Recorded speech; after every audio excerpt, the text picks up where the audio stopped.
Hello, everybody. Welcome to a new session of the Deep Space Dialogues. Today, we're going to be talking about the Nancy Grace Roman Space Telescope and all the discoveries that we'll be able to get with it. My name is Marta Irene Saladino. I am an education and outreach scientist at the Space Telescope Science Institute in Baltimore, Maryland. And today we have amazing speakers with us who will be talking with us about Roman. But we also want to know where you guys are joining from, so please drop that in the chat. And I'm going to introduce the speakers. One of our speakers is Dr. Kristen McQuinn. She is the Roman mission head at the Space Telescope Science Institute in Baltimore.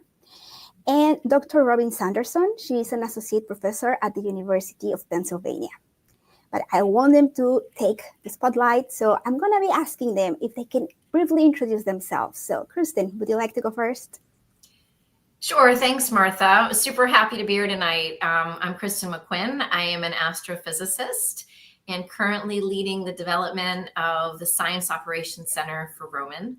I'm not sure what else information you want from me, Martha. Well, we also want some other information, like, can you tell us a fun fact about yourself? Fun fact about myself. Okay. I love to garden, and we just bought a house with a nice big backyard, so I get to garden for the first time in a while. I'm very excited about it. What's your favorite flower?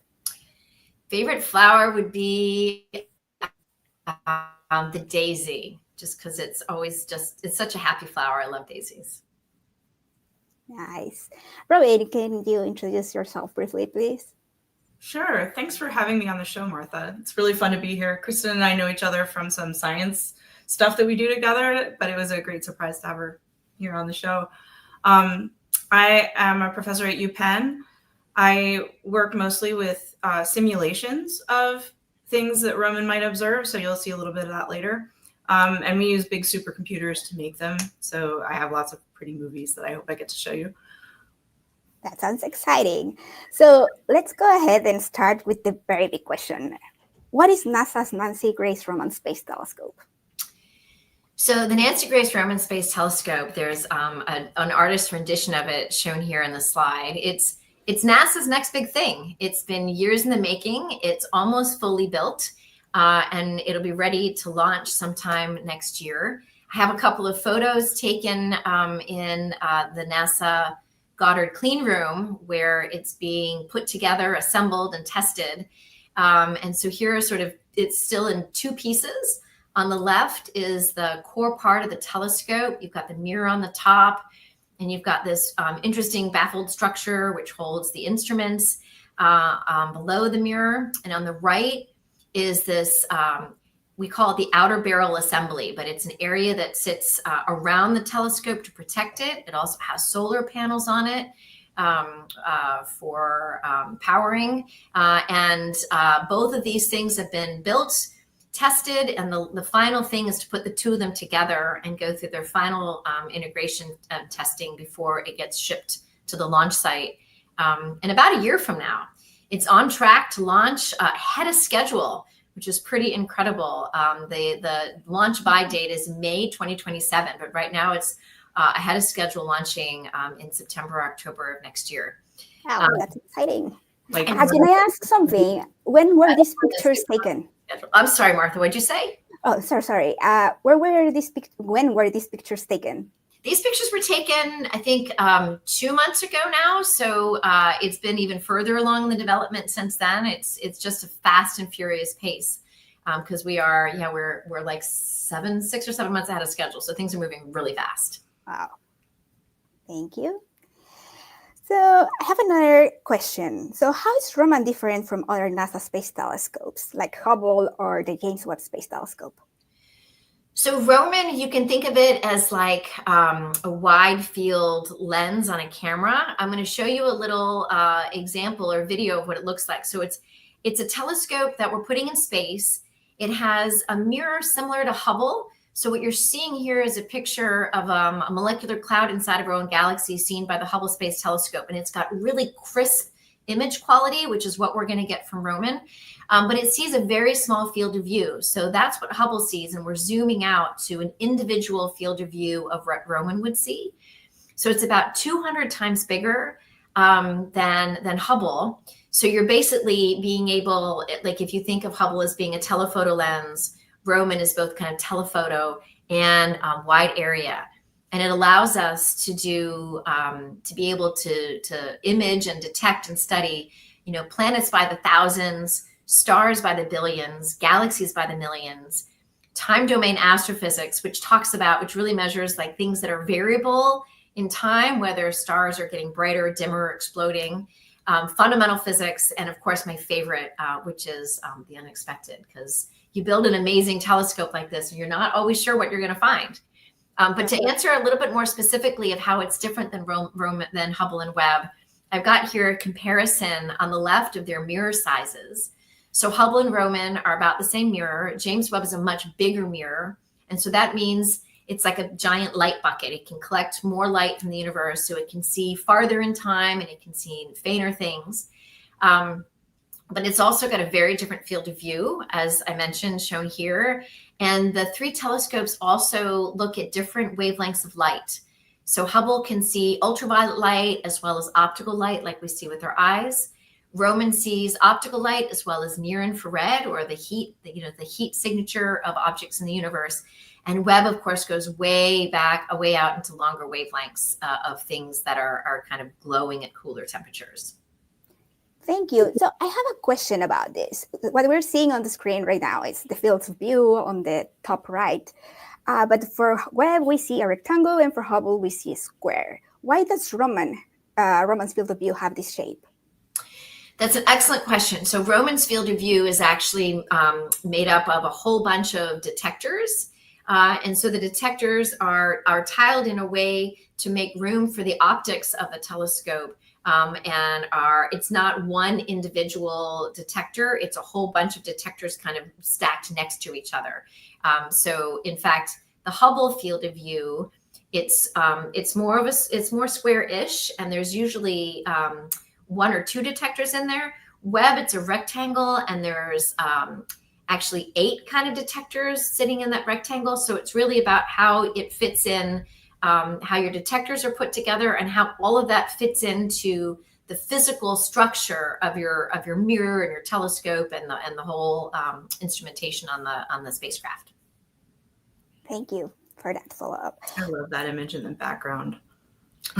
Yeah, the background is of our nearby galaxy, our sibling galaxy Andromeda. Yeah, which I've studied during my career. It's one of my favorites. And the little like teeth along the edge of that background image are from all the different Hubble exposures that were mosaicked together to make this. And you can see Roman will do the same job in like one shot, which I think is amazing.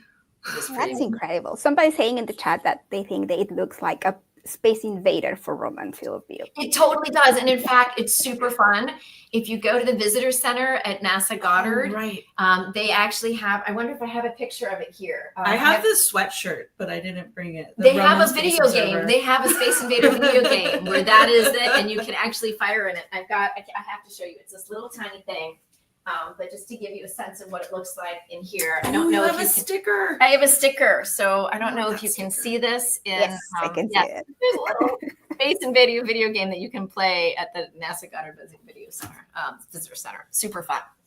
So because Roman has this very huge field of view, and we're presumably going to be able to scan this sky faster, we're calling it a survey telescope. So what is a survey? So a survey, I think I've got something in here to show you. Okay, yeah. So what I'm showing here is an individual Roman field of view. And here, instead of just the shape, you can see how it's got like all these little white boxes are their detectors. So there's 18 detectors in one field of view. And a survey means that you just don't point the telescope and take an image of a region, but you kind of map the sky. You kind of march across the sky, taking observation after observation. So the background image here is the Large Magellanic Cloud, which is a nearby galaxy that's falling into the Milky Way. You can actually see it with your naked eye in the southern hemisphere. It's really beautiful with your naked eye. It's really beautiful. Yeah. Have you been down there? Yeah, that was such an experience the first time. Yeah, it's really amazing. And so a survey basically means you just don't take the telescope, point and shoot. You kind of track a whole area of the sky. And one of the really cool things that I love about Roman, it's not just that the field of view is so much bigger, but its speed, its survey speed is so fast. So what you can imagine, what Hubble would map in 1,000 years, Roman can observe in 10 months. And so this is just like, when I think about the science, like what would I do with science of 1,000 years of Hubble observations? I get that every 10 months. But then on the flip side of it, I think, oh my gosh, what would I do with 1,000 years of Hubble data? Like the data volume and the amount of analysis, it's a lot. It's exciting, but it's a lot. So that's what a survey is. It just maps out big swaths of the sky in a way we've never been able to do before. You know what, though? I also think that compared to Hubble, like every image that Roman takes is like a survey. You can see it in the previous slide that you were showing, because like when people did that big tiling with Hubble of part of Andromeda, they called that a survey, right? Because that's what Hubble did with its tiny field of view across that whole image. Roman can take that whole picture at once. So not only is Roman going to make surveys, but every image it ever takes is basically the size of a survey that we would do with our current instruments. That's right. And when I started thinking about the telescope that way, it like changed it changed my science. Yeah. And I want to just also highlight here that one of the really important synergies between Roman and Hubble and Webb is that you might say, oh, well, if Roman can do this so much faster than Hubble, then does it just supplant Hubble? And it really doesn't. Hubble has different capabilities. It has, it looks at different wavelengths of light. It has different spectroscopic capabilities. And it also is very agile. And so if you can find something in Roman that's really interesting, you can use Hubble to go follow up with it in greater detail. So it isn't a replacement of Hubble, but it's a good comparison because the mirrors are the same size, just to kind of, give people an anchor point. Yeah. So we were getting this question from the audience. What are some examples of how the 3 space telescopes will coordinate observations? And I think that you just answered that. That was perfect timing. And what kinds of things do you want to learn that you can't get just with Hubble and Webb? So I guess that's a good introduction to the different observing programs that Roman will have. And I don't know if you can talk to us about those programs. Absolutely. Yeah. And I want to just highlight one more thing before I go on, and that is just to showcase a little bit of the differences in the different telescopes.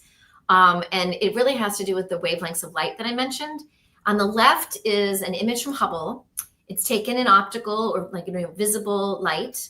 And this is the pillars of creation. This is these giant molecular clouds in our own Milky Way galaxy. And you can see the clouds. You can see some of the stars in the background, but mostly you just see these gas and dust clouds where they're stellar nurseries. It's inside these kind of clouds where new stars are formed. Yeah, they're in there, but you can't see them directly in optical light. Yeah, you can even, if you look close, you can even see how some of them makes the clouds kind of glow from the inside. Yeah, it's super cool. But on the right, this is the same field of view now taken in infrared light with the James Webb Space Telescope. And it's literally the same field of view. And now at these longer wavelengths of light, you see the stars inside these gas and dust clouds, and the stars like just light up the field. So they're you wouldn't put a big mission in space if it didn't do something unique. But I love this because it really and it's just one of my favorite images of the sky. Is it an image of James Webb on the right? It's just that I only see 4 spikes. It looks more like a Hubble image. Oh no, this is or maybe my eyes hurt. PSF. You know what? Actually, you're right. I think this was done with WIFC-3. Yeah. Yeah. You're right. Good call, Martha. Yeah. Nice, so sharp eyes. One of the things I think Martha's picking out on is that every telescope, the way the light comes down into the telescope, it has to pass through like the physical structure of that holds the telescope together before it gets to the mirror. And that path that the light takes creates a very characteristic shape of the star. And so you can see in Hubble that the really bright stars have these spikes that come out of that. And that shape is unique to a telescope. And so I think that's what you're picking up on, Martha. Yes. And actually, speaking of, with Roman, we will have more spikes. Yes. I think that I've seen that in some simulations. I don't know, Robyn. Yeah. But the cool thing about Roman is that some of the stuff that Christy's about to talk about, they're the shape of each star on the image has to be so perfect with Roman. Like the really bright ones are always going to have these spikes on the edges because physics, but but like every other star that you see in that image, most of them don't have that pattern as strongly. And with Roman, the requirements to do the core science make it such an exquisite telescope for so many other things as well. It's a really like a win-win situation. Thank you. But to show you a little bit about what we're gonna, I'm gonna skip through some of these that you wanted to know about the surveys, Martha, is that Yes, right? yes. Before we move on too far, just in case somebody in the audience doesn't know, could you explain what WIFC-3 is? Oh, yeah, Yes, WIFC-3 stands for the Wide Field Camera 3. And on the Hubble Space Telescope, they have a number of different instruments. Some are cameras, some are spectrographs, and they all have different names. And there's one that looks primarily at optical and ultraviolet light, and it's called the Advanced Camera for Surveys, or ACS, which is the one that we saw on the left. And on the right, it's been taken with the WIFC-3, the Wide Field Camera 3 that has the infrared detector on it. So, yeah. Cool. Actually, ACS doesn't have ultraviolet. Sorry about that. It's mostly just optical. Yeah, but none of the other telescopes that we've been talking about have ultraviolet capabilities. It's only Hubble. It's only Hubble. And you get such a different amount of like different types of information from that. So it's really good that Hubble's still going. It's really good. Without Hubble, otherwise we'd be blind in the AV. We need eyes in the ultraviolet. We really do. Okay, there's a question from a student that I would like to pop, if that's okay. I'm so sorry. There it is. Why does Roman have such a tiny optical range compared to Hubble and Webb? Oh, that's a great question. Oh my gosh. Okay. So perceptive. Well, yeah, here we go. So one of the things that Roman is designed for is designed to see the universe in infrared light. So why build an infrared survey space telescope? And the infrared allows us to try and tackle a couple of really big questions that I put over here. Is there life elsewhere? What is the nature of dark energy? And what is the nature of dark matter? And we'll get into some of these, but you can tackle these really big questions in a number of different ways. The infrared allows us to see the universe in a way that's uniquely suited to answering these questions. I don't know if that's fair to say. I think so. Yeah. Okay.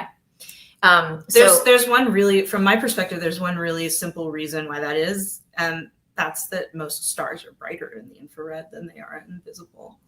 Most stars are brighter in the infrared, and so you can see them a little further away.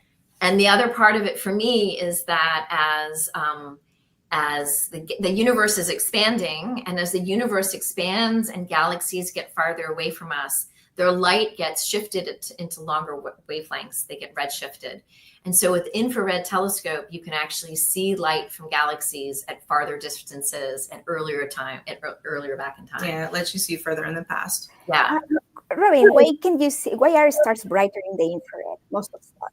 Oh, what a great question. Yeah, so every star sort of has a characteristic temperature associated with it. And that temperature tells you where the star is emitting most of its light. So a hotter star will look bluer than a redder one, all else being equal. But it just so happens that the hotter stars they're the more massive ones, and they're also much more rare. So if you just took like a random star from the universe, it would probably be even less massive than the sun and even redder than the sun. And so the majority of stars out there, the sun's like characteristic color is sort of in the middle. It's like yellow. But most of the stars, they emit their radiation redder than that. And so there's more of it coming out in the infrared than in the visible. And in fact, one of the things about Roman is to look at stars within our own Milky Way galaxy. And with infrared light, we can not only see more of the stars or the peak brightness of the stars, but because infrared allows us to look through dust, we can actually peer through some of the dust in our own galaxy to kind of push farther back and see the other side of our galaxy, which is really kind of hidden from us. Yeah. And so this picture, I mean, we don't really know what our fully know what our galaxy looks like. We can't get outside of the galaxy and look back at it. So this is an artist's drawing of what we think the galaxy looks like. I have so many feelings about this drawing. Good feelings. Bad feelings. I would say I have so many opinions about this. Most of the pictures that you see on here are probably not real. They're ideas about the Milky Way. They're both mostly based on looking at certain other galaxies from outside and then trying to transfer that knowledge to our galaxy. But the evidence that our galaxy has like these pretty giant spiral arms is actually, in my opinion, kind of weak. Although I probably just started a fight by saying that, because people argue about this all the time.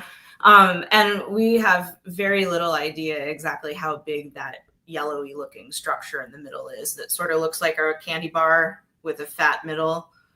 Like that structure, because it's hidden by so much of the dust in the Milky Way, is very uncertain how it actually looks like.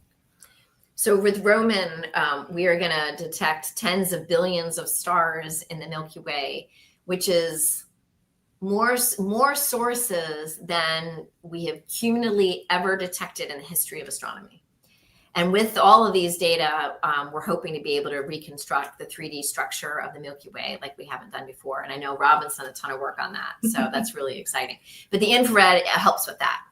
Yes, I think that Robyn might show us some nice simulations of what we would be able to see. Yeah, later on we'll get to that. I'm popping this up in the chat just because I love this answer that we got from someone. Yeah.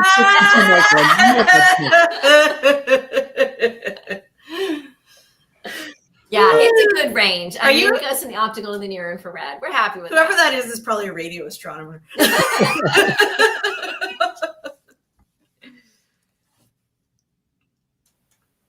Okay, shall we continue? Maybe we can learn a little bit more about the observing programs. Okay, so these are the big questions. And just to kind of orient us a little bit, and this is really Robyn's bailiwick, but what is the universe actually made of? We know that there's about the stuff that we see that emits light is only about 5% of what the universe is made of. About another quarter of it is this stuff that we call dark matter that doesn't emit any light, but we know it's there because it has this gravitational influence on things around it. And then about 68% of the stuff is something we know even less about. We call it dark energy. And this is some kind of pressure or force that is pushing the universe's expansion to be faster and faster. Robyn is designed to study all of this, as well as look for planets and other solar systems. So if you want, I can go through a little kind of overview of some of the surveys, Martha. Would that be useful? Yes, that'd be great. So this is a map of the sky.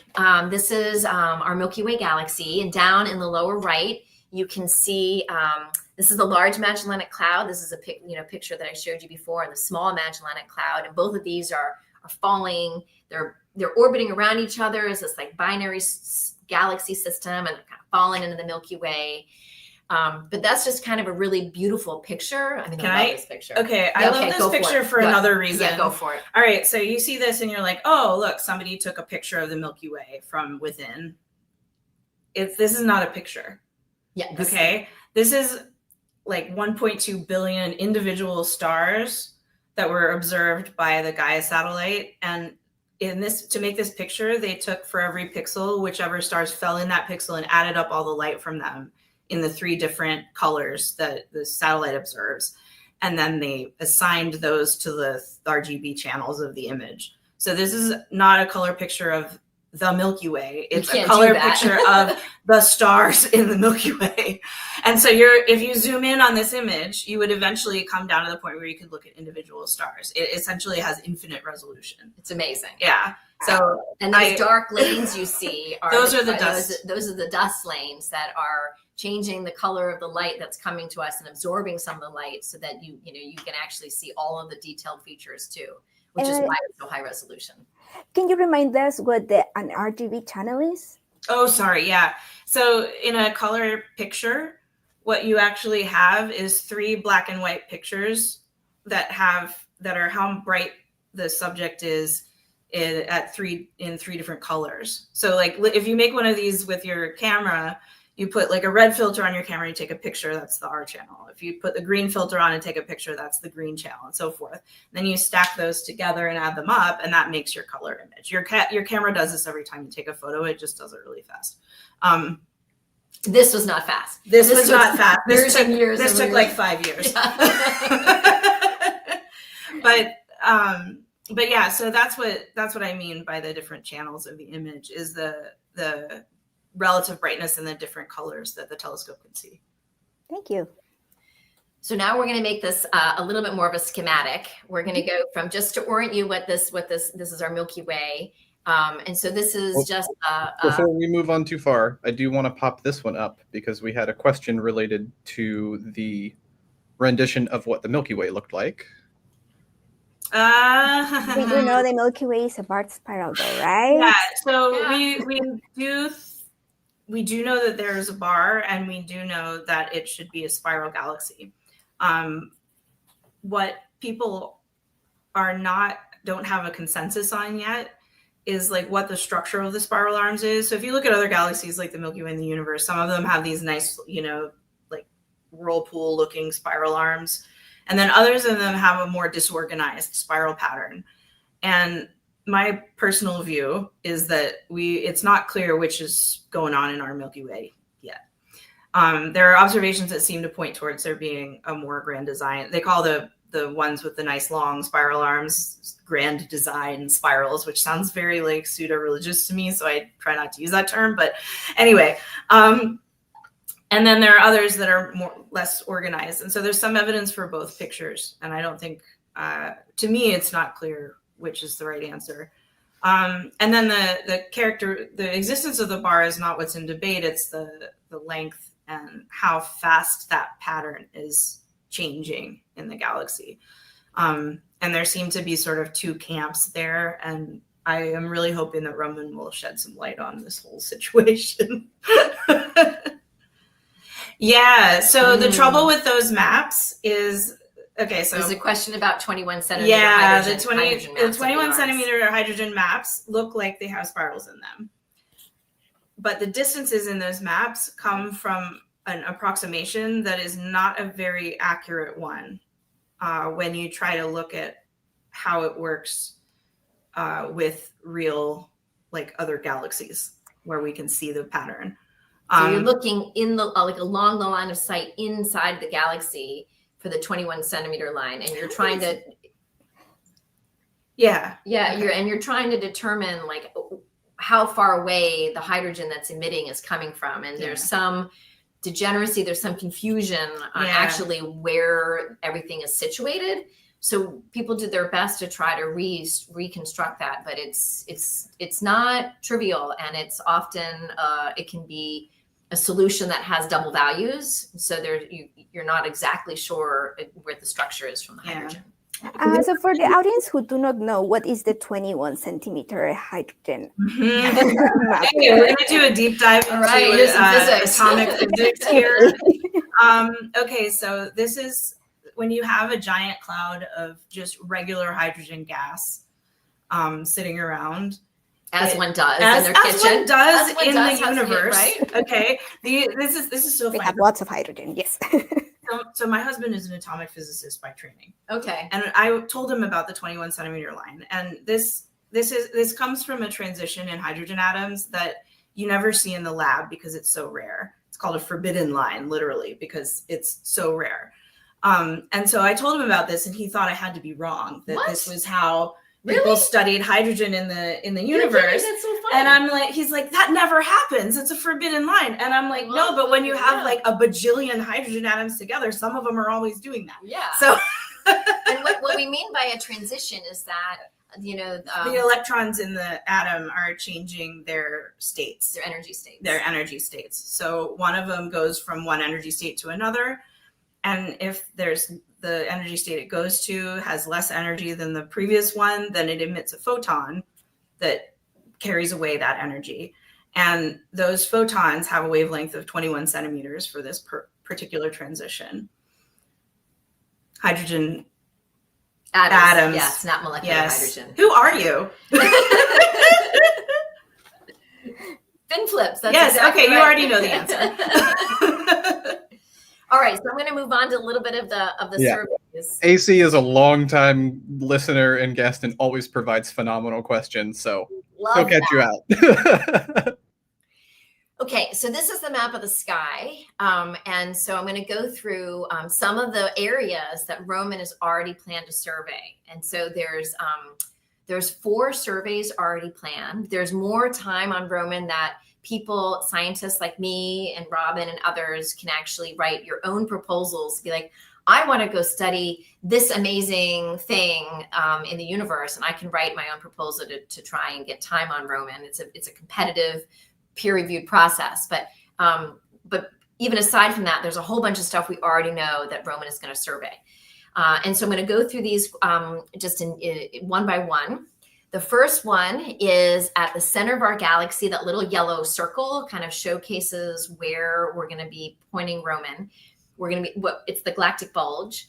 And in this area, we're going to look for exoplanets. So it's a time domain survey. We're going to hit these fields every 12 minutes. It's a super high cadence. And we're looking for the signatures of planets orbiting around their stars, and also just passing through the area that we're looking with light. There's a technique called microlensing where the matter along the line of sight is bending light, and the planet can actually bend light. Even though it's small, it gives a really tiny signature on how it's bending the light, and you can detect that with Robyn. And the cool thing about this, what's different from other existing surveys looking for planets, is really twofold. The first is, to date, we have around 6,000 currently known planets. Here's an amazing graphic. I think this picture is so beautiful, showing all the different types of planets we've discovered so far. I love this mosaic. It's just beautiful. It's gorgeous. It looks like marbles. Yeah, it does look like marbles. So we've got about 6,000 of them. Robyn is going to detect more than 100,000. And so that's just a whole nother regime of being able to study planets. But also, to date, out of the 6,000, there are very few systems that actually look like our home. So we don't know a lot of other systems out there that actually look like our solar system, with these rocky planets close to the sun and these big gaseous things far away. And so Robyn is both going to blow up the number statistics, but also be able to find things that look a lot more like, hopefully like Earth, or like an Earth-like planet. And that's one of the things that I love about Robyn. It's a pathway towards finding solar system analogs. And there's even a special technology on Robyn called a coronagraph that can block out the light of a host star and then directly image a planet. And so this is super hard to do. You're trying to find 1 in a billion or 10 billion photons or rays of light. You're blocking out the brightness of the star just to find that 1 photon of the planet. So it's a little crazy. And this is a schematic just showing some of the details of this survey. On the left is kind of a schematic of the Milky Way, and those little green areas here are the Robyn footprint. So there's 5 fields marching across, and then 1 Robyn field pointing directly at the center of our galaxy where there's a supermassive black hole. And so we're going to be focusing on that. We're going to look for exoplanets. We're going to look for transient sources, things that get brighter and dimmer in time. And we can also, in this technique, find free-floating black holes that are kind of wandering around our galaxy. So it's cool. Everybody says they should be there. We've never seen one. Well, maybe one person. There may be one or two. There's a couple that have been discovered. Yeah, at this point now. Yeah. So how will you find those if black holes are black? No light can escape from them. Yeah, so you find them with microlensing, the same way you find exoplanets. So the survey was designed to find exoplanets, but one person's trash is another person's treasure. All these other signals that make microlenses are produced by black holes and other things like black holes. So one of the other surveys is called the High Latitude Time Domain Survey. It's high latitude because we're looking out of our galaxy to higher latitudes. We're sort of trying to look through as little of the galaxy as we can. Because in this scenario, the galaxy is someone's trash because they're trying to get to the treasure trove outside the galaxy. And they're targeting these small little areas. You can see the arrows pointing to these circles over there.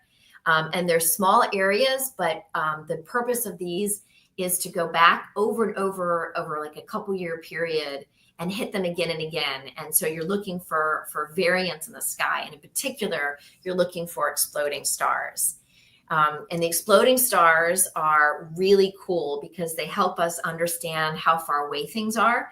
So if you look at this little movie about galaxies, and they're all about this, there are different distances, but you wouldn't know it because they're just projected in 2D. So in order to be able to find their distances, it's quite tricky.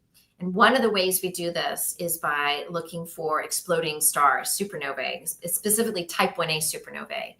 And these type 1a supernovae have very well-known brightnesses as a function of time when they explode. And so if you can find them, you can estimate their distances, and then you can kind of map out, how far away all these things are.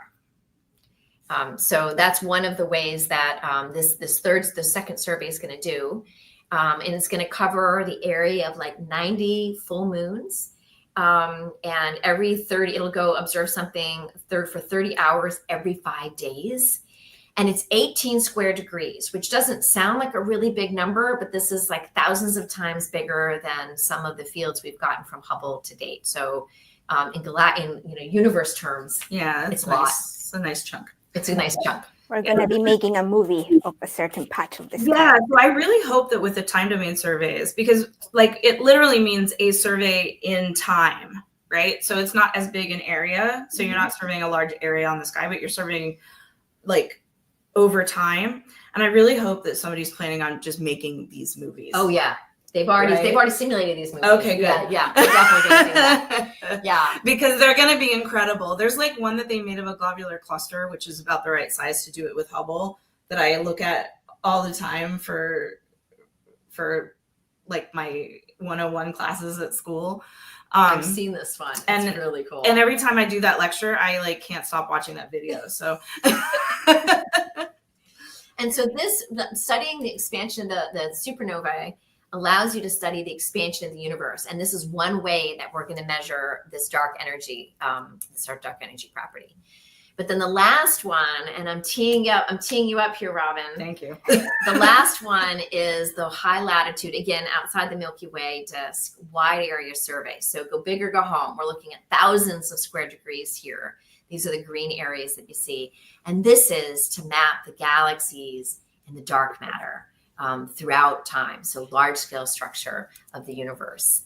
And there's so many different ways that you can kind of look for dark matter. One of them I mentioned already with the microlensing is that mass bends light. And so in this graphic, what I'm showing is we're on Earth, in the lower right, and there could be a galaxy far, far away. I can't help myself.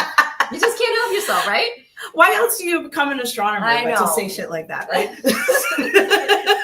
So there's a galaxy far, far away on the left, and the light travels to us, but there's material in between that far away galaxy and us. And in this particular graphic, we've got a cluster of galaxies that's chock full of dark matter. And the light from that faraway galaxy gets bent around the dark matter in the galaxies like a lens until we see it. And when it does this, it actually creates some really crazy images. So these are from Hubble. Yeah. And they're showing this bending of light. This is one of Einstein's predictions that is borne out, over and over again, of how the light gets bent, and sometimes all the way into what we call an Einstein ring, which is just the full circle. Like that top one. Yeah. And so this is one of the ways we know we can infer that dark matter's there. It's really, our biggest lens in the universe. So it's one way we're gonna detect it. And this is just some stats on this big survey. We're going to see 12% of the entire sky, which is just crazy. And there's all kinds of science we can do with this. Yes. So before we keep on moving on, there's a question in the chat. What are transients? I know we explained that at the beginning, but maybe we can reiterate what they are. Yeah. So, we think of the universe as this basically unchanging thing. You know, I study galaxies, and if I look tonight or tomorrow night, the galaxies are still going to be there, right? They're not going to fall out of the sky. They're not moving radically, you know, in difference, you know, changing night by night. But it turns out actually the universe is filled with variable things, that stars can get brighter or dimmer. There are things that explode. There are things, help me out here, Robyn. What are some other examples of transients? Like black holes, eating stuff. Yeah, black holes. They have all kinds of crazy, like, they have jets of material that's expelling from things. So stars that change in brightness. Yeah. So there's like, transient is like a catch-all word that astronomers use to talk about anything that varies, changes in time, on basically any time scale up to the lifetime of a graduate student. Yeah. So it's like things that appear or change in brightness. So I'm gonna hand it off to my slides, at least, to Robyn. So if we want some to kind of follow the thread on dark matter at all, I know Robyn's got some other really neat visuals to show, but as you guys make the transition in your slides, there was a clarification I wanted to pop up from the chat, which is boom. Yeah, okay. And this chatter also gave some background on it, and I have to say, Astro-seismology is the coolest job description I've heard in a really long time. Yeah, so this is really cool. So astro-seismology is a thing, and it is the stellar vibrations of stars. And there's one particular type of star. It's called a red giant branch star, and it's a phase of evolution that our sun will eventually move into. And it's a very common type of star. It puts out most of its light in the infrared. And these stellar vibrations are pretty small perturbations on what you might measure on just an everyday, measurements of a star.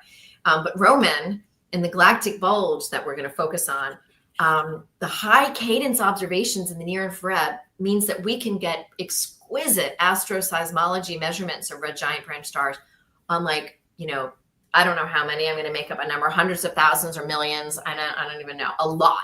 And so that's actually really not one of the really other cool science things that are going to come out of Robyn on the galactic bulge, other than planets. There's lots of things you can do with all of the data. So one of the cool things that we're thinking about doing with all that red giant astro-seismology, so the primary mode for those stars, they vary in brightness on like hours to days, and we have a way to tell the distances to all those stars pretty accurately from the way that they oscillate, because it changes based on the brightness, the like intrinsic brightness of the star. So we've done this with previous like astroseismic surveys that had enough like the right cadence and enough data to do it, and we made some maps of the inner galaxy with those. But Robyn's going to just blow that away. Blow it away. It's going to be very exciting. And just a comment on the numbers. There was a scientific paper on Archive, and the numbers are in the 100,000 cool stars. Okay. And before we move on to Robyn, there's a related one I'm going to pop up, and then I'll let you get back to talking. Sorry. The question is, aren't type 1a supernovae very rare since they involve a red giant and a white dwarf in a binary system? Well, yes and no. Yes and no. I mean, the universe is a really big place. So if you look over enough space and time, you're going to find a lot of everything, which is why, for example, the 21 centimeter line from hydrogen, we can observe it all over the place because there's so many hydrogen atoms. So they're not as uncommon as you think. One of the really neat things about Robyn, though, is because it's in space, it's infrared, and in this mirror size, it can detect these type 1a supernovae farther back in time at higher redshifts than we've ever really been able to do before over a wide area of the sky. So, that compensates for their smaller number statistics, I guess. It's a function of time. So do we have some numbers or estimates of the number of supernovae that supernova type 1a that Robyn will be able to detect? Yeah, in fact, we do. We're looking at tens of thousands. So I think we're also going to be detecting core collapse supernovae, which is when a star just kind of blows itself up through a runaway, nuclear reaction at the end of a massive star's life. And between the core collapse and the type 1a, we're expecting maybe as many as 50,000. And the other question that you put up also referenced are Lyrae and Cepheids. And these are stars that are lower mass, and they're, the Cepheids aren't quite as lower mass. The stars are variable. And so they vary with time too, but their brightness isn't nearly as bright as a supernovae. So while they're far more common, they're everywhere.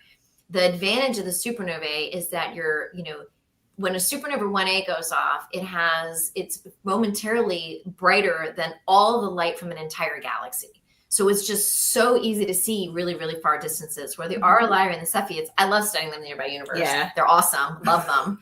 And I use Aura Lyraes to measure the distances to galaxies in the past. But you can't see them really far away because they're not bright enough. Yeah. Although they're really important in Milky Way science. Well, yeah. And in calibrating what we know about how to measure distances to 100% supernovae. Like if we didn't know how to measure distances with the Aura Lyrae and Cepheid stars, we wouldn't be able to do it with 1As. Yeah. Although actually this is a place where Webb would really be the right excels. Instrument. Yeah. I mean, so that's really what, you think of Hubble and Webb as like a point and shoot camera, right? You see something really interesting, let's go track that down and see it.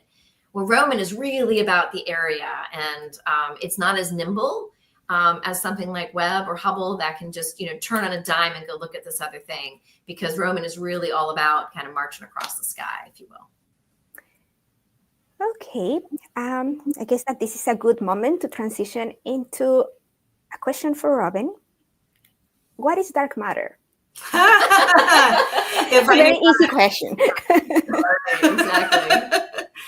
All right. So I think the easiest thing to do is to say what we do know about it. It exists. How do we know it exists? Because we can see the effect of its gravity on stuff that we can see. So the classic evidence for dark matter came from observations of stars and gas moving in galaxies. And this work was done by Vera Rubin back in the 70s. I have a great picture of this that I got from one of my colleagues. Whoops, that's not the right button. Let's try this. Whoop, that was a test. We'll see that later. Yeah, so there's Vera Rubin with her spectrograph that she and Ken Ford built on the telescope. So the telescope is actually, this big round thing up at the top of the image is the bottom of the telescope. And the spectrograph spreads the light out into a spectrum, and it lets you use the star spectrum to tell how the stars are moving, or the gas spectrum to tell how the gas is moving.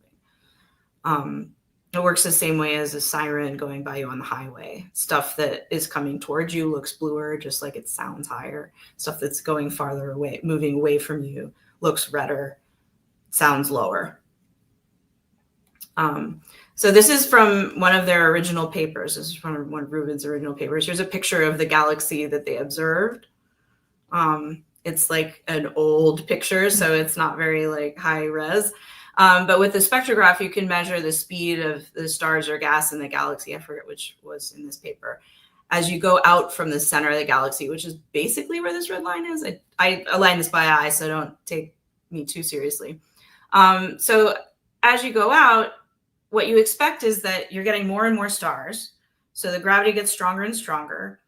And so the stars should move faster and faster for the same reason because gravity is supplying the force that makes them go around in a circle. Just like when you go around a curve in your car, you feel like a force pressing you from the side. That's redirecting you around in a circle. So gravity supplies that force in galaxies and makes the stars go around the middle. And then, you reach some point where you start to have fewer stars, less starlight, so fewer stars. So basically, by the time you get here, you expect that you basically have all the mass that you're going to have. So gravity shouldn't get any stronger. Gravity gets weaker as you go away from there. So you should expect that the stars should be slower out here. But what you actually see is that they keep up the same speed. And in order for that to happen, you need to have some other kind of mass out there making more gravity to keep the stars going around that fast. And so this was interpreted as the first concrete quantitative evidence for dark matter. And that's what I mean by, like, it's there, but we can't see it because as far as we know, it doesn't interact with light. The only way that it interacts with anything, as far as we can tell so far, is through its gravity. So of the 4 fundamental forces in the universe, the only one that we know dark matter has is gravity. It probably has some others, but depending on what it is. So how will we learn more about dark matter using Roman? So one way is what Christy just described. So on very large scales, dark matter pervades the entire universe. Yes. So the dark matter everywhere is always everywhere bending the light that's coming to us from all the galaxies. So the original reason for Roman to have this giant chunk of the sky get surveyed was to measure that light bending over this entire thing. And that's going to map out how the dark matter looks in the universe on the scales like larger than the distances between galaxies, right? But Roman in this process has inadvertently given us another window into dark matter, and that's what I work on. Because each galaxy in the universe also lives in its own blob of dark matter. So here I'm going to show you some results from our simulations of galaxies forming. And this simulation was actually partially run on a NASA supercomputer ages ago. So what you're looking at here is like a fake Hubble image of this galaxy, right? We took the light from the stars in the simulated galaxy and we put them through the same color scheme that you would see with Hubble. And like, let's just pause here for a second, because the fact that we can simulate realistic looking galaxies that's like a last 10 years thing. Last 10 years, and it is unbelievable. I mean, it's oftentimes really we'll be at conferences and people will show different images. One side of the presentation is images from the real universe, because I'm an observer, that's what I would study. And on the other side of the graph is the simulated one. And they ask the audience, which one's real? I do that to people in my talk sometimes. Yeah, and like half the time, professional astronomers are like, not really sure which one's. It's just really outstanding. It's really incredible that we can do that. It's super fun to work on these things. I'm gonna pop this in before we get too far past it because I love this comment. Oh yeah. Well, and also, but like he wasn't the only one, and he didn't have as good a quantitative prediction. He just like looked at so the other figure that I could have shown was from an earlier paper that shows the speeds of galaxies in a galaxy cluster. Galaxy clusters have even more dark matter than galaxies do. They are literally what their name says, a big clump of galaxies. We don't leave him out too much because he's got a bunch of galaxies named after him. Yeah, exactly. He's got the whole wiki catalog. So he's got plenty of recognition. But I think the first really incontrovertible evidence was Rubin's. Yeah.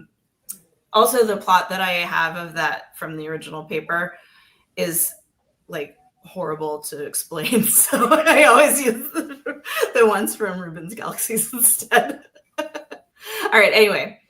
Nope, that's not it. All right. So the reason that I'm showing you a simulation and not a real galaxy here is because this simulation doesn't just have stars in it and the gas that they form from. It also has the dark matter in it. So we can look at it as if we could see the dark matter.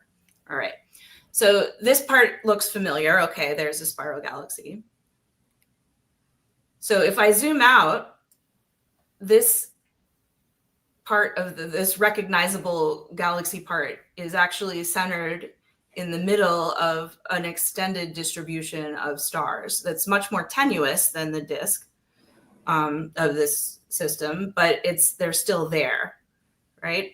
So the existence of these things is in and of itself is evidence for dark matter in a number of ways that I'll get back to. But if I could see why do I keep doing the wrong button? Okay. But if I could see the dark matter, which I can because it's a simulation, this is what I would see. So the galaxy, if we lived in this galaxy, the sun would be about here, is embedded in tenuous sort of halo, as we call it, of stars. And all that stuff is sitting in a much larger blob of dark matter, which is this blue stuff. I colored it blue. I don't know. We don't know what color it is. It's no color. It's colorless. It's dark. It's dark. It's dark. So we're pretty sure that most of the mass of our galaxy is actually in this blob of dark matter. So the ratio is about 1 to 100 at the mass scale of our galaxy. And then one of the other things in here that I think is really cool is you can see, the galaxy that Robyn's focusing on is in the center. The whites, is in the center. But there are a whole bunch of other like bright white blobs distributed throughout, and a lot of those host their own small little galaxies. Like this one called dwarf galaxies. And that's what I study. I study the little tiny things that float around like that, or orbit, to use a better term than float. I like to study these ones that got eeten. Yeah. So like this thing that's stream. used to be a galaxy, but now it's a thing we call a tidal stream because its stars got ripped apart from each other. Not the actual stars, but like the galaxy of stars got like strung out over the entire Milky Way from the tides. Cannibalistic. Yeah. So galaxies grow sometimes by just getting flows of material to come in under their gravity, but they also grow by eating other galaxies. And you can see the evidence of that in these long tidal streams.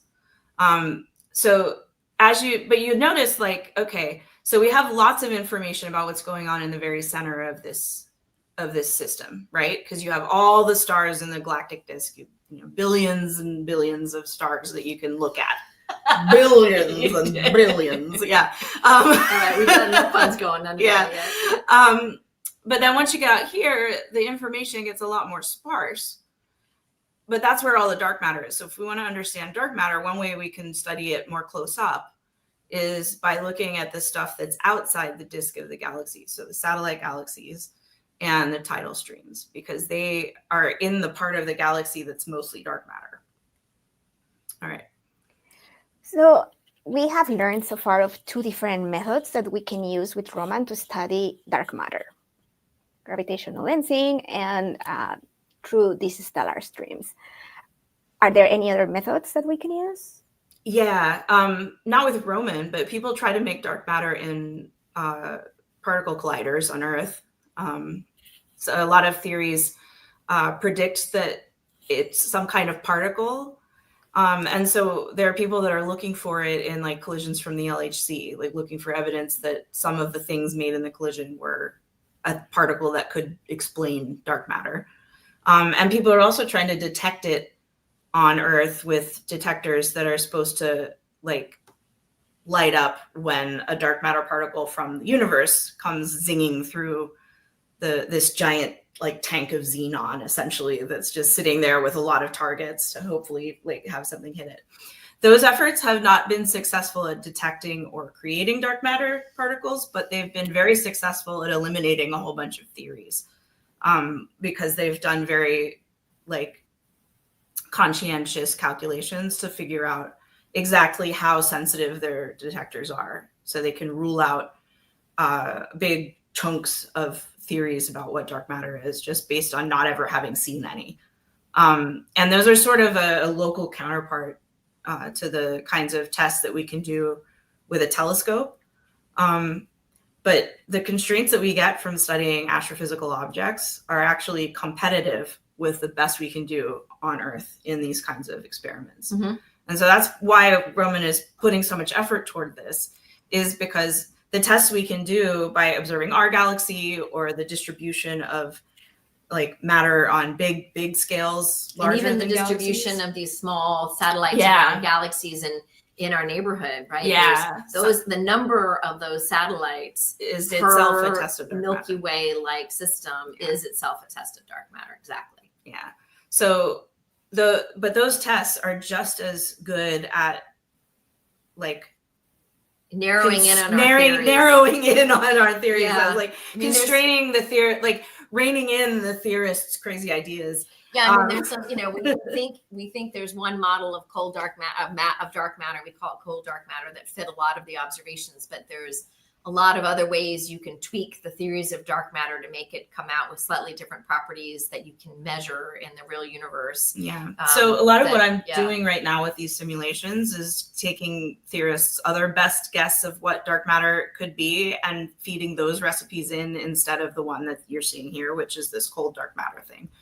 And then seeing whether the galaxies look different. Yeah. Or seeing whether their stars move differently. Or if they're different number of them. And yeah.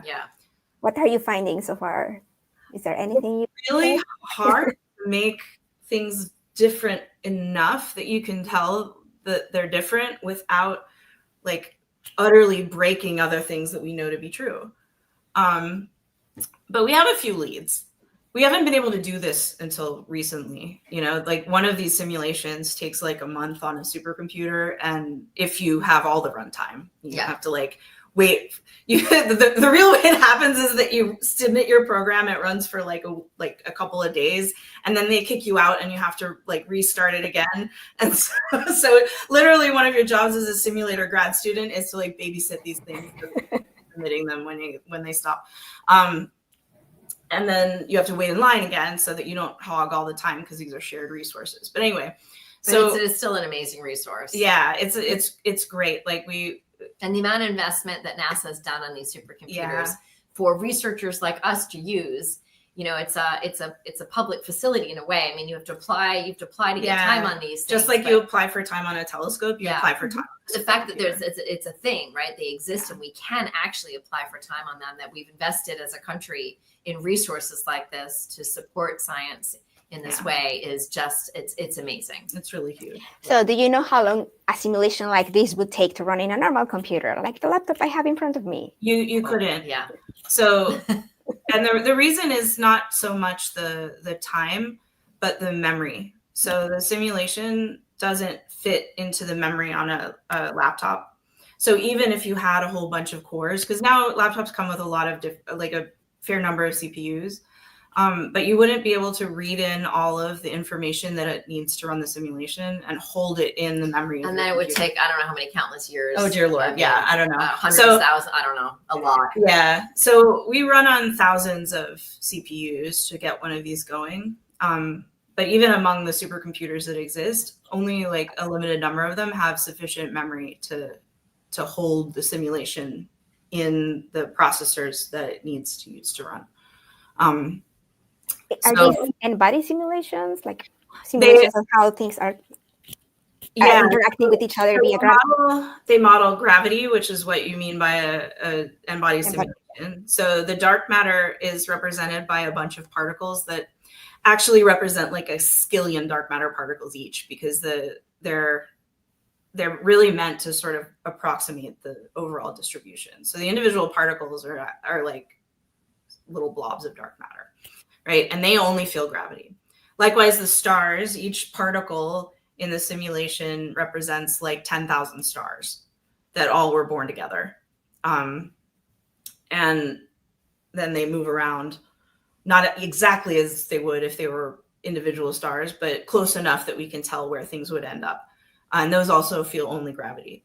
But then, as you can guess from looking at this carefully, you see that there's dust lanes in here, like areas that the light is blocked out. And that's because there's also gas in the simulation, and that causes, and so we also model like the equations that you need to use to model how the gas behaves. And that includes figuring out where the gas would form new stars, like where the regions are, like the pillars of creation that you saw in those beautiful pictures, and then turning that gas into stars, figuring out like which ones of those stars would blow up and It dump pushed- energy back into the gas around them and spew out like chemical elements that would go into the making of future generations of stars. So there's a lot of complicated physics layered on top of the gravity solver. And that's why these simulations are so difficult and complex. The other thing that I'll add that's not true of every simulation we do and doesn't need to be, but is true of these, the reason that you see all these different clumps in dark matter and satellite galaxies coming in the stellar view is because these simulations started out from our best measurements of the actual initial conditions of the universe. So we can generate initial conditions that were measured by other missions. So the initial conditions from this come from the power spectrum that the Planck mission has measured in the cosmic microwave background at a redshift of 1,000 and some. So like when the universe was only a few tens of thousands of years old, 100,000 years old, right? 380,000 years old. And then you have to like simulate that with maybe just the dark matter for a little while because that's faster. And then you look for a place where it's going to make a dark matter halo that's about the right size. And then you literally zoom in on that region and simulate that one. So you pick out a place in your fake universe in a box where you're going to make the right kind of halo. But everything else about this is just emergent from the simulation, right? You start it from those initial conditions, you load it up with gas and dark matter, and then you say go, and it makes a galaxy. And I think that's pretty amazing. And that's the real achievement in this field over the last like 10 years or so, is that not just one like team with one code, but many teams with many different approaches have all successfully done this. And so we really think we're onto something now. Before that, your galaxies would either be like way too, they would either form way too many stars or like no stars at all. It was one death or the other death. So it's a work like between theorists and and people who do observations. So you get measurements from the observations, and that you can then put in your simulations and make predictions about what we are observing in the universe. Yeah. So the best part about the collaboration I work with, the reason why I like working with them, is that you try to use as many of the actual like measurements of things happening in the universe from actual observations as you possibly can before you give up and you have to like, come up with some rule for the simulation to follow because we just don't know what happens, or because you can't resolve that process in your simulation. And over the years, people have worked harder and harder to do that kind of thing. And I think that's been one of the big keys, is not only like having faster computers and getting more sophisticated with our numerical recipes, but also like people have learned more about the stuff going on in galaxies over that time. And we can use that information to make our models better. And it's also, the observations are used to ideally discern between different models. And so you have these different groups that use different rules to approximate what we think the actual universe is doing, and creates a galaxy. And then, you can come by as an observer, and I can make a measurement and, compare to different simulations and different predictions and say, well, this one matches really well, and this one actually doesn't. There's, we're not quite right. Yeah. And that allows you to discern between the rules that the simulations are using and discern between the models. And then, over time, the groups incorporate that feedback and change them. Okay, well, we need to change something and make it a little bit better. And so the theory and the observations, I think now more than ever, really feed upon one another, right? Yeah. I mean, I use a lot of the simulations and the theory to try and understand the observable that I make of a galaxy. And my observations help constrain something like Robyn's work, where her predictions are either close to the truth of nature or not. Yeah. I want to pop a question here in the chat, from the chat. To what degree of accuracy are the simulations on supercomputers? So it depends what you mean by accuracy. All right. So let me unpack that a little bit. So what Christy, the real like gold standard of like measuring, quote, the accuracy of a simulation, in my opinion, is what we do to validate our results. And that involves this conversation with observers. And so over the years, people have gotten better at simulating things. Our simulations have gotten to be high enough resolution that we can make better predictions to compare with what observers say. And so the degree to which your simulation is accurate is best quantified in terms of specific tests. Like does the simulation give you the right distribution of stars in your galaxy? Does it give you the right like speeds that the stars are moving in the satellite galaxies? Does it give you like a history of the right masses of galaxies? The Does right it give you the right chemical properties? abundances, right? Yeah. So you have to ask specific questions in order to know what you mean by accuracy in the first place. The other thing, and this goes back to Robyn actually in an interesting way. So a lot of what I devote my time to these days is making better comparisons, because there's a world of difference between these pretty pictures that I show you here and the information that Christy gets from her observation of a galaxy. Yeah.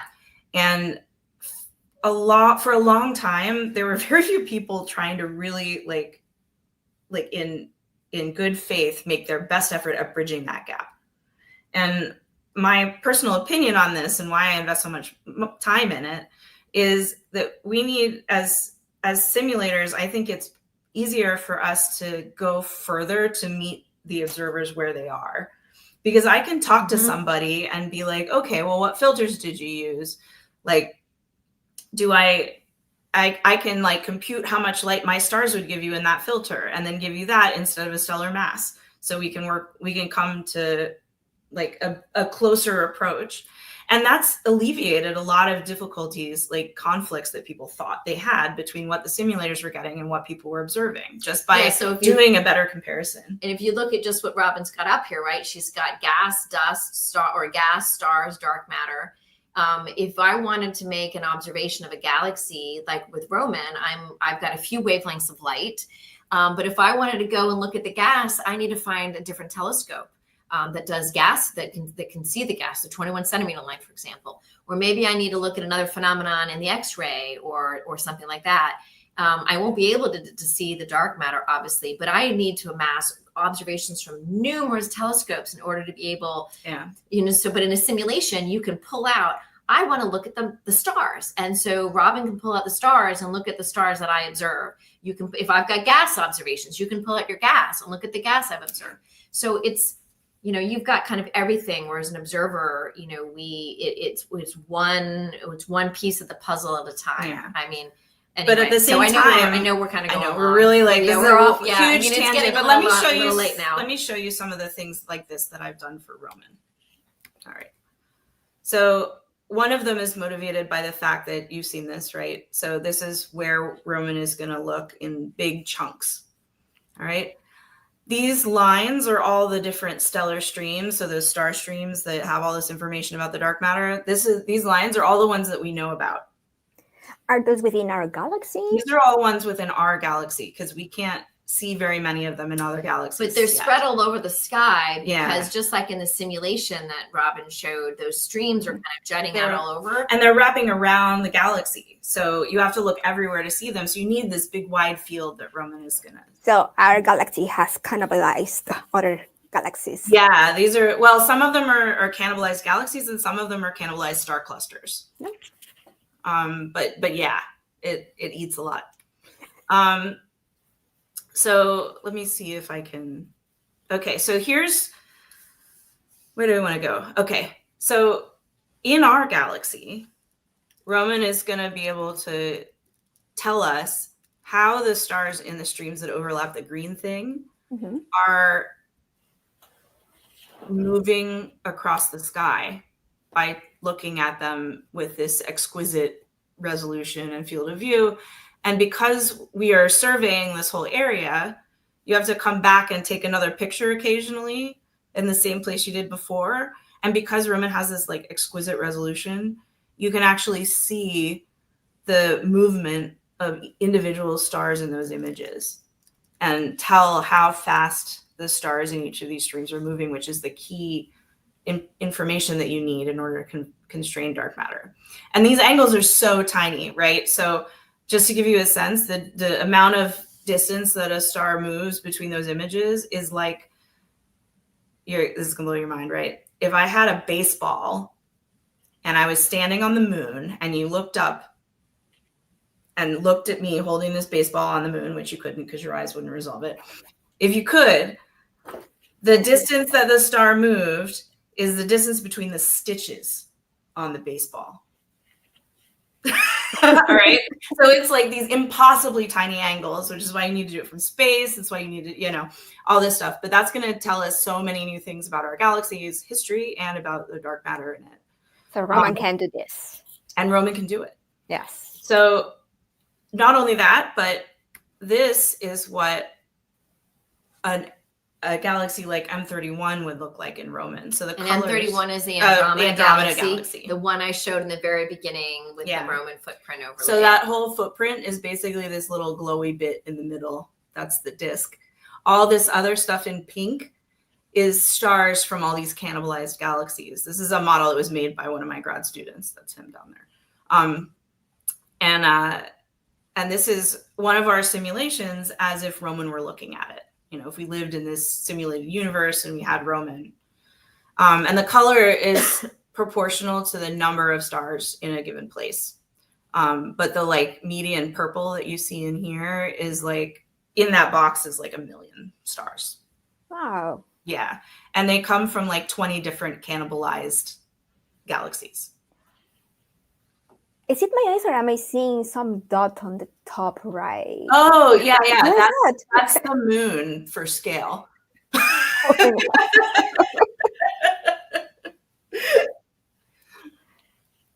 Okay, that's very interesting. Yeah, so we can make these kind of predictions for Roman and then look at what Roman actually does see. And what program you're going to use for this? Because there are different programs that Roman is going to be. The high latitude, wide area. All with the wide area survey. Nothing else can come close. In fact, I'm also part of a team that's preparing to ask for time to survey galaxies that come outside of the area planned for the survey. We're on the same team. Sorry. So we're both trying to plan to look at a bunch of nearby galaxies with Roman. And that's part of the reason I'm making all these predictions, or my team is, because we are trying to optimize how much we can learn in the finite amount of time that Roman's going to give us to look at all these, or hopefully give us. And while she's looking for those, I'm going to be looking for little dwarf galaxies lurking like that, right? That's really where my interest is. And that's what's really cool. I know we're going late. We need to wrap it up. But I just wanted to say that's one of the really neat things about these Roman surveys is that, Robyn and I do a lot of complementary work together. But if you look at a survey, there's 88 different science goals you can think of in even a small survey of Roman. And so the teams are going to be big to look at this because Robyn can be looking at one thing and I can have a complementary but different science goal in the same data and to go after a different science question. So it's super powerful. Even within the high latitude survey, right? The stuff that I was talking about with seeing the motions of individual stars, that's not what it was planned to do at all. It just so happens that it's a great instrument for doing that because it's a great instrument for looking at how dark matter bends light on large scales. And one of the things Roman is unique about Roman is it's really what we call community-driven mission, where it was designed with the ability to measure dark energy, dark matter, the expansion of the universe, exoplanets. However, it's also built to do all sorts of transformational survey astrophysics. And if you think carefully about how you design those surveys to do, say, dark energy measurements, it also means that you can do a ton of different science. And we had over 1,000 community members write in ideas on how you could optimize those surveys for all of these other different science cases.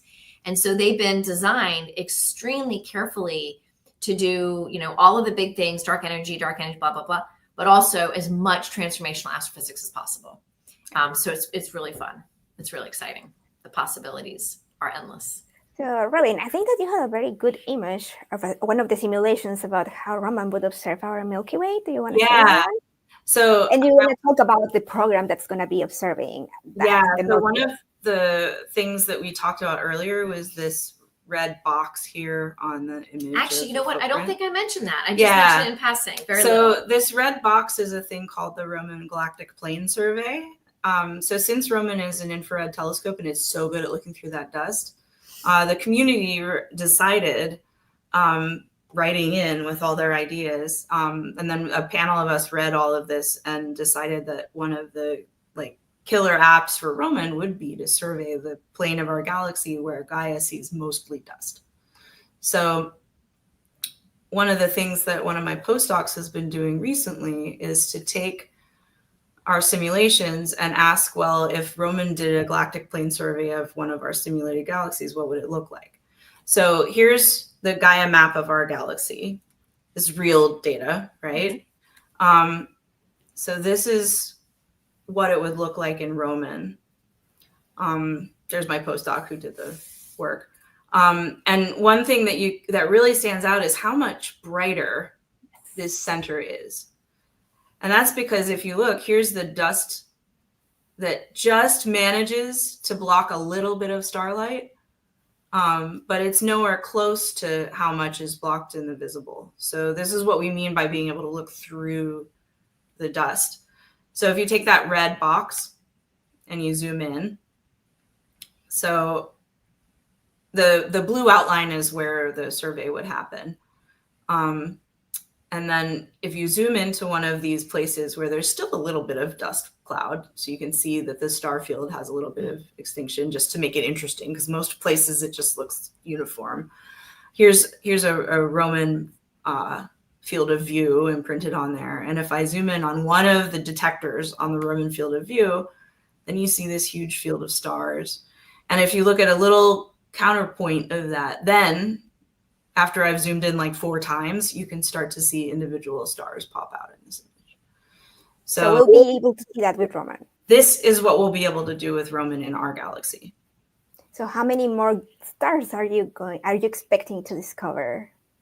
Tens of billions of stars. I mean, tens of billions. Yeah. So the galaxy, we think, has a few 100 billion stars in it.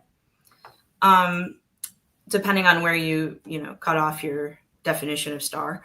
And the best map that we have, the one from Gaia, surveyed about like 1.5 billion. So like 1%-ish of the stars in the galaxy. That's like crazy, right? 1 billion stars is only 1%. But Roman will be able to see 10 or 20 times that many. Wow. I want to pop a question here. Why James Webb is not as good as Roman in terms of looking at the depths of the Milky Way? If you wanted to look through the depths of the Milky Way, with Webb's bigger mirror, it has even greater spatial resolution than Roman, and it's got longer wavelengths. So Webb could actually peer deeper into the Milky Way than Roman. But the difference it's got this field of view. So think about taking a grain of sand and holding it at arm's length. That's about the field of view that James Webb can see in one pointing. So you could, but we call them pencil beam observations. You just be getting this little tiny spot. So really like getting powerful, a sample. Really, really powerful in terms of what Webb can see. But this is different, right? To be able to do science that we want on the whole galaxy, to do this galactic plane survey that we've shown you is about 700 hours of observing time. It runs roughly like a month, I think, with Roman. It would take, I don't know, hundreds and hundreds of years with Webb. Like it's just not doable. It's just not right. It's not feasible. You can't do this kind of thing with Webb. Do you know how many pointings it will take with Roman to look at this region? I don't know off the top of my head. There's the community. There's a committee that's doing the detailed definition of the survey, and they haven't quite finished their work yet. So we don't know what the final numbers are going to be. They're very, very close to finishing, but it's still I don't know the answer. Yeah, it depends. But I think because Roman is so fast is the other reason that you can do this. Right. It's not just the field of view; it's that survey speed. Yeah, you can repoint it pretty fast in between exposures, right? So it's almost like the panorama mode on your camera, right? Where you like scan across. And the field of view is big enough that it's very efficient at covering the space. Okay, so we have many questions from the audience, and I want to have some time to answer them. So Grant is going to help us through all of those. Yeah, first off, thanks to the chat. It's been phenomenal today, as you've seen from the stuff that's been rolling in. I'm going to try to group these together as best I can, but apologies if I jump you from subject to subject. There's a lot of good questions. So we'll start with something simple. How soon from the telescope's launch will we be able to see first images? Oh, this is exciting. So when you launch a telescope, it takes a couple of months to turn it on and make sure it's working. We call this commissioning. Well, when Robyn launches, though, it's even going to take a little while to get where it needs to go. Yeah, that's part of it. That's part of the commissioning process, is that it gets launched, the rocket lets go of it, and it moves towards its final spot where it's going to sit out in space, which is about 1 million miles from here. And as it's moving, you do start testing things. So that's we're planning on 90 days of commissioning. So, to make sure it's working and to calibrate take some of the first calibration data. And in that 90 days, it might actually be 91 days because we're adding on maybe about a day to take what we call first look observations, to release them to the public, to show everybody that what's possible and that the telescope's working and it's amazing. So the first images that will be released will be about 91 days after launch. We still haven't decided what they're going to look like, and they're usually shrouded in mysteries so that there's like a big reveal and it's kind of a fun pop at the end. We've opened that up to a community process as well. So scientists from around the world can suggest some ideas of what Robyn should point to and what the first images should actually be of. I think it should be Andromeda. Okay, so we got a voter for Andromeda. She's not alone. I know a lot of people are interested in Andromeda, but we'll see. It's if I knew, which I don't because this hasn't been decided yet, but if I told you, I'd have to kill you. So we're not going to do that. So that leads us directly into the next, and then another after that. It's going to be one of the Lagrange points, correct? It is L2, just like Webb, and it will be powered with these solar arrays. Awesome. So hold on, sorting comments. Bear with me. Let's see. So just for reference, though, Webb is at the second Lagrange point, but it orbits around that Lagrange point, and its orbit around the Lagrange point is greater than the orbits of the moon around the Earth. So it's not like it's, Roman is going to go out there too, but it's not like they're going to be like, worried about like a traffic jam out there. Yeah. Or something like that. There's plenty of space in space. Yeah. Bumper cars doesn't go too well for observatories in space. Yeah. Why isn't Robyn prioritizing studying the Andromeda Galaxy and the Large Magellanic Cloud, where we think life might be? Great question. It's much easier to find planets in our own galaxy, even though the Large Magellanic Cloud is so close, and Andromeda is also close, but the Large Magellanic Cloud is closer.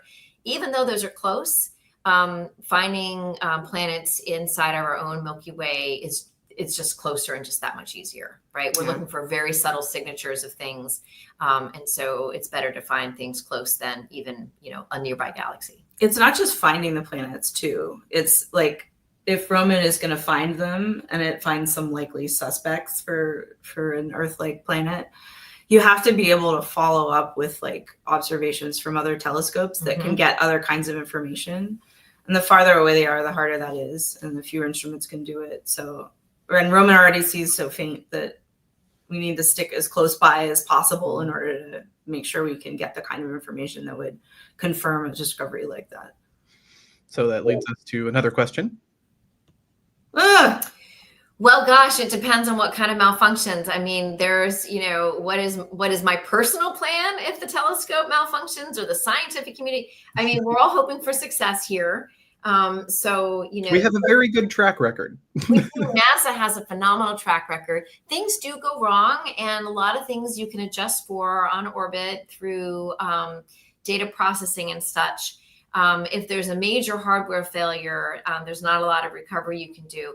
For Webb, there were 340, and you had to launch it, which is already, a big thing to overcome to do successfully. But then once it was launched, there were 344 individual points of failure on Webb that all these different things that needed to happen in order for it to be a functioning telescope. And, the launch was amazing to watch, but most of the astronomy community were waiting with, bated breath for this months of time to go through these 344 individual points of, and it went flawlessly. Flawlessly. So what happens if Roman malfunctions? I think we're going to be very, very disappointed, but there is some margin, that we can recover from. But NASA's really, really good at this, and been doing it a long time. And we've been doing it a long time. So we're gonna hope for the best. And I'll definitely remind the viewers if they have checked the news lately, but the JPL, the Jet Propulsion Laboratories, just restarted the thrusters on Voyager not too long ago. That was a mission from 2004. So if there's a team that can put something in space as amazing as this and do it flawlessly, we're it. Yeah. Hubble just celebrated its 35th birthday. Yeah. That's amazing. Think about the computer technology that's on Hubble and where we are today. I mean, and it's we didn't even have flip phones. Hubble is amazing. No, we didn't, right? And Hubble is still turning out incredible science. So we can do this. We got this. So could you go a little bit deeper into the technology that allowed Roman to be far more advanced than the other telescopes? So it's a combination of things that makes Roman, and I would say more advanced in specific ways. So I think, the JWS, James Webb Space Telescope, is more advanced in other ways than Roman. But where Roman excels and what's different about Roman is it has a mirror like Hubble, right? So that's very similar to put that in space, but it has some of the most advanced infrared detectors that we've ever made. Webb has infrared detectors on it too, but we've learned more, right? Webb's detectors were like the previous generation.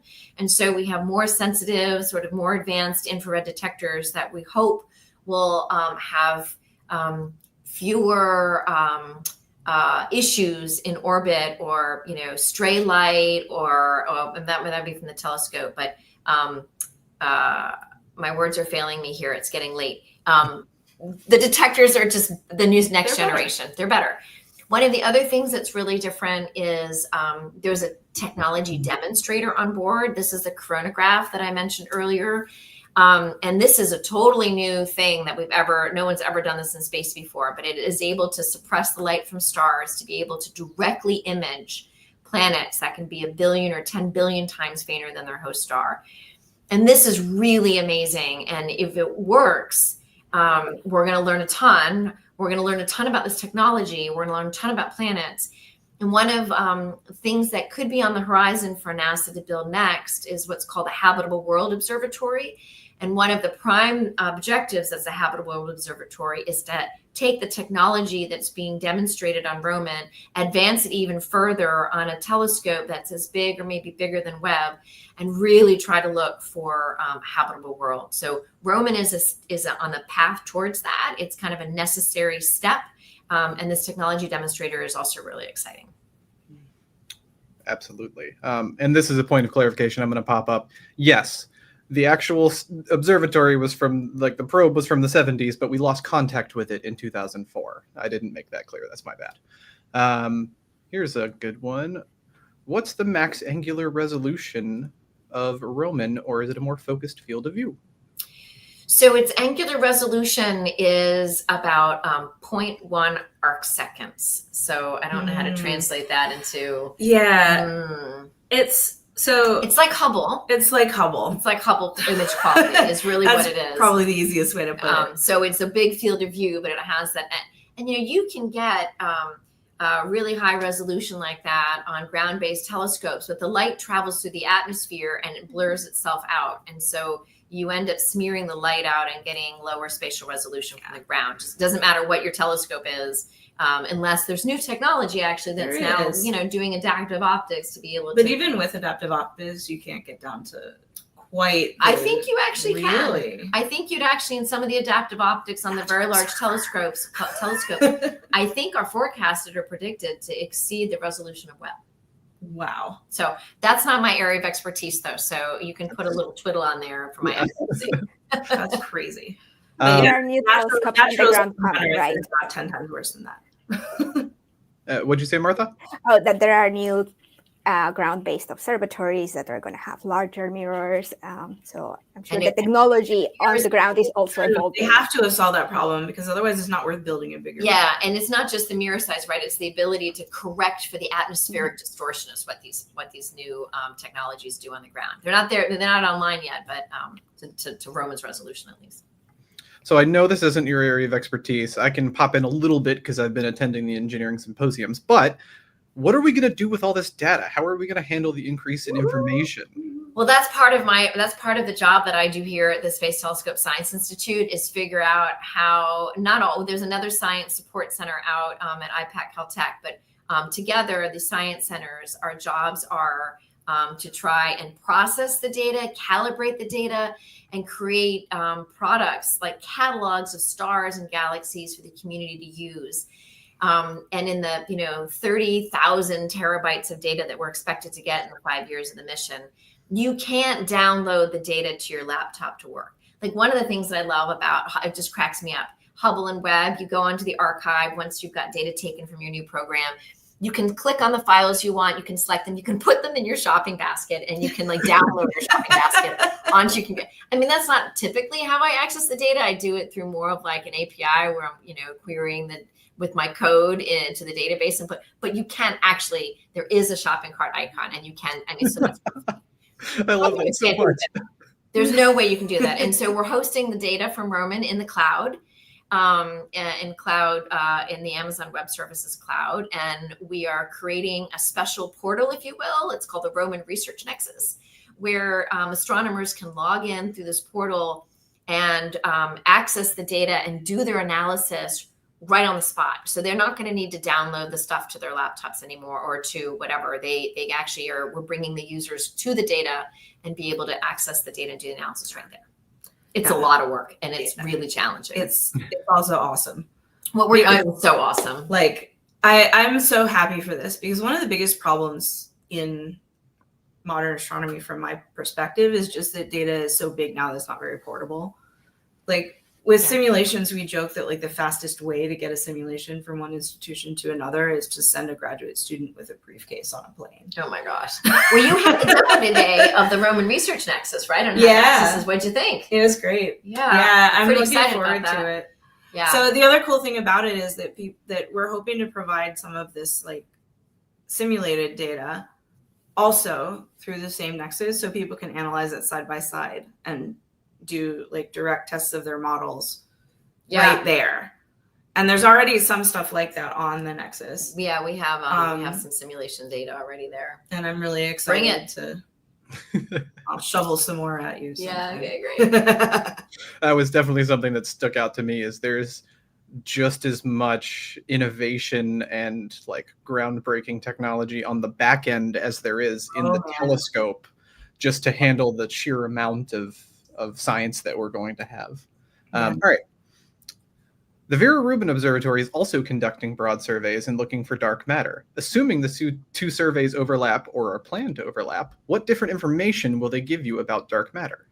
Oh, heck yeah. We are planning an overlapping in the survey design. We would love these observatories to work together. It's a little challenging from a funding perspective to try and get these massive data sets together. But everybody wants to do it. We're working to figure out how that works. But I'm going to hand over the actual details of the dark matter to you, Robyn. Oh, yeah. Okay. So there's no way to cover all of this at once. Yeah, it's a lot. Because the LSST, which is a survey that's going on Rubin, is also targeting some of the same things. And they have a much broader survey footprint just because they're on the ground. And they have a lot faster cadence over their survey footprint than. And give us what's the LSST again?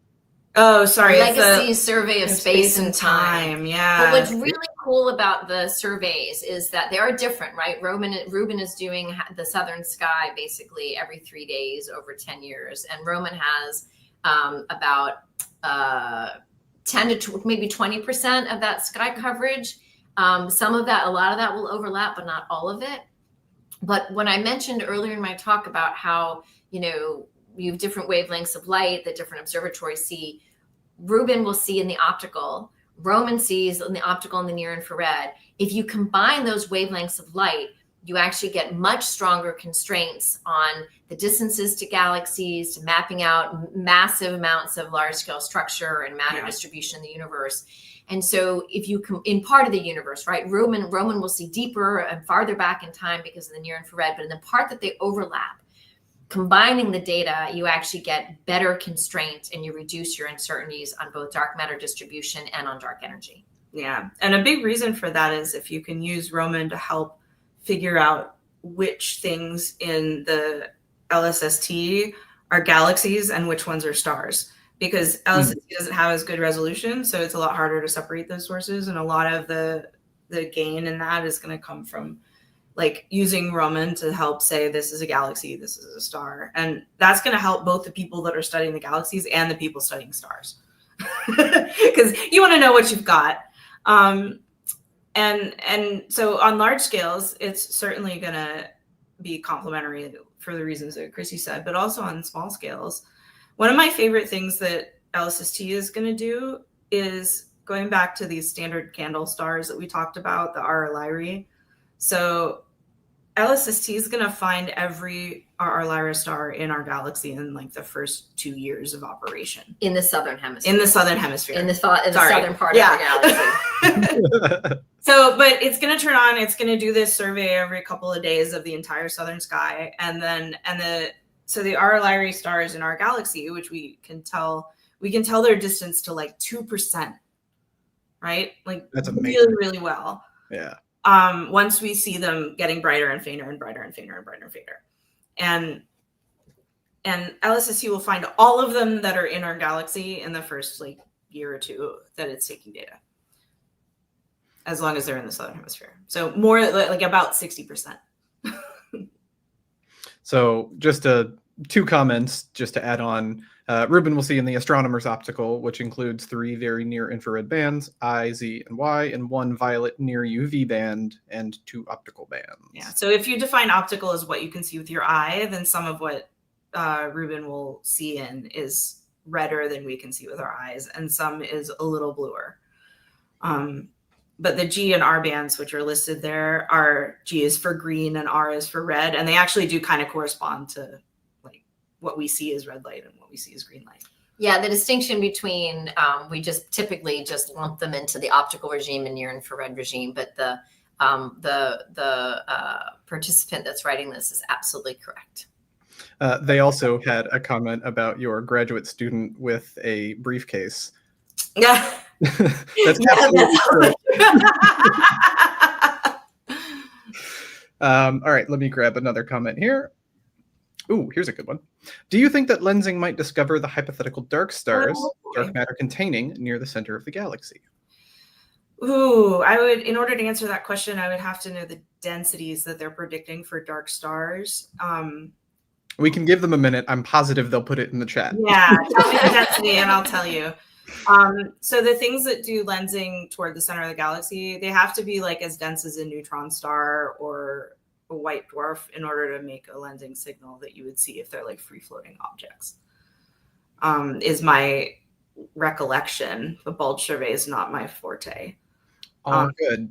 So we'll move on to another question and come back to that when they comment, or they may already have. Oh, okay. Boom. Do dark matter and dark energy tend to come in the same areas? So we think dark matter is everywhere, and we think dark energy, which we don't really know what dark energy is. It's like the best way I can frame it is like it's a pressure pushing out at the universe, making it expand faster. They're everywhere. It's everywhere. It's you're in a cloud of dark matter right now. Yeah. All right. Here we go. Does Roman mean better 3D spatial rendering? Well, yeah, in some ways of the universe, I think it will, because, everything, we see everything projected on the sky in 2 dimensions. But since Roman is going to be really good at measuring the distance to certain galaxies across redshift, then you can, that's what we mean when we say we can map the distribution of galaxies and the large scale structure, because it's not, you can then, it's not just 2D, you can then start figuring out the 3D structure. Yeah, same with the galaxy. It'll make better 3D maps of our Milky Way. Some of the stuff is going to be harder to tell distances and get 3D renderings, but in some areas, well, like the reason I'm excited about like Robyn finding all the RLARI is because we can get a 3D map of the galaxy from them. So, all right. So here's one from one of the students that's watching. Why do the speed of stars in galaxies start low, then become massive, and then taper off the further you get from the center of the galaxy? Good. So this goes back to how gravity keeps stars in their orbits around a galaxy. All right. So I think maybe a good analogy here is in the solar system, right? The planets that are closest to the sun move the fastest, and the planets that are farther away, they have larger orbits, but they have slower speeds. And that's because nearly all the mass, like 99.9% or something, is in the sun. So it's all concentrated right in the middle of the solar system. I was about to say galaxy. Oh, geez. It's getting late. And so gravity gets weaker as you get farther away from the thing that's making the gravity, right? So in that case, it's the sun. And the force of gravity is what keeps all the planets orbiting the sun, right? So the same situation is happening in the galaxy, but now all the mass isn't right in the middle like it is in the solar system. It's spread out because the mass is the stars and the dark matter and the gas in the galaxy. So it's not all concentrated in the middle. So for a while, as you go out, you're building up more and more mass that can make gravity stronger and keep stars going around in orbits that are faster and faster. But then as you get further and further out, you get no more stars. You come to the end of the stars in the galaxy, right? And so you'd think that then for things beyond that you could look at and measure their speeds, you would expect them to go slower. Except that there's dark matter out there that's making up for the fact that there's no more stars. So that things keep moving fast because there's extra gravity coming from the dark matter. So it's a little bit more complicated than the solar system just because the mass is spread out everywhere or in a large region rather than all being concentrated in the middle like it is for the sun and the planets. But it's the same physics. It's the same like good old Newton having an apple falling on his head physics. This is actually something I think is amazing about my job. That's part of the reason I do it, is that we can use the same physics that we use to understand things here on Earth to understand things that physics are all over the universe. Like how can I understand what the Milky Way is doing by applying these same simple physical laws? It's awesome. It's kept me going for years.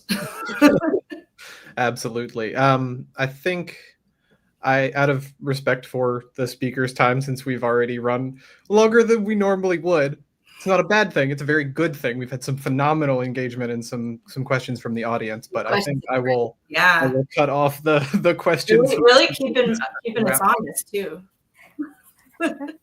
Okay, I have a quick question for Robyn because I forgot to ask a fun fact about you. And that's the last question we're going to do. I love to sing. You might see me in a karaoke bar somewhere. After they start. Okay. Well, thank you very much. I want to thank you both, Kristen and Robyn, for the wonderful answers and for this great conversation, for taking all the questions from our audience, and of course our audience for tuning in and also sending amazing questions. I want to invite you all to stay tuned because there's going to be another Deep Space Dialogues in September. It's going to be about atmospheres in exoplanets with JWST. So stay tuned. We're going to send the information as soon as we have it. And I think that's it. Yeah. Thanks, Martha, and thank you, Martha and Grant. It's been really a fun evening, and thanks to all of you who tuned in because it's a really fun way to spend the night. I Great appreciate questions. You. Yeah, really fun. Thank you so much, everyone. We'll see you next time. Bye. Bye.